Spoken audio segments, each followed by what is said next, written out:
We've just had the Irish Taoiseach Prime Minister, Nigel Farage, there in the chamber, discussing the future of Europe, finished with a huge standing ovation from the left and the centre and the right.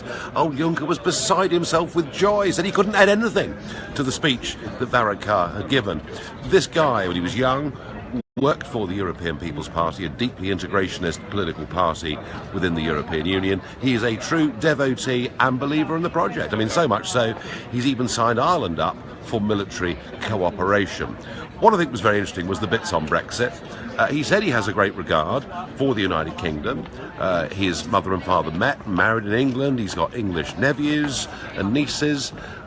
But it's clear that he believes in the European project so much that actually, rather than arguing that Ireland desperately needs a free trade deal with the United Kingdom, particularly in agriculture, where in some sectors 80% plus of their goods are sold within the United Kingdom, but actually he's sticking with the line of European solidarity. So he's prepared, in my opinion, to put his devotion to the European project above that of the interests of Irish farmers and other businesses. And I think it's very interesting.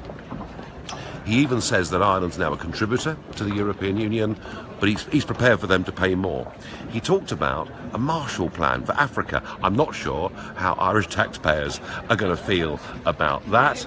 And I just get the feeling that whether it's the Good Friday Agreement, whether it's the border, whether it's trade, that he is part of an attempt by this place to make Brexit as difficult as possible. And that, of course, plays into the hands of the Cleggs and the Blairs and the Soubries and the Chuckarumunas, who are desperate, and Sir Vince Cable, they're desperate for an exit to Brexit, they're desperate for a second referendum, and the way I see this going over the next few months is they make it really, really hard for the deal that gets put forward to be passed for the House of Commons. So I very much stand for what I said last week. I don't want a second referendum. It's the last thing we need. We shouldn't even be discussing it. But I do fear that there is a level of collusion now between the British establishment and people here, including the Irish Taoiseach, to try and delay Brexit, to obstruct Brexit, and to make the deal as difficult as it possibly can be. I really do get the feeling this is unfinished business. And you know what? I've seen it all before.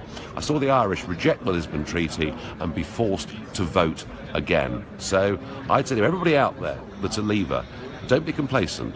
Don't think it's a done deal. There's more work to be done. You didn't frankly have the balls to put country before party.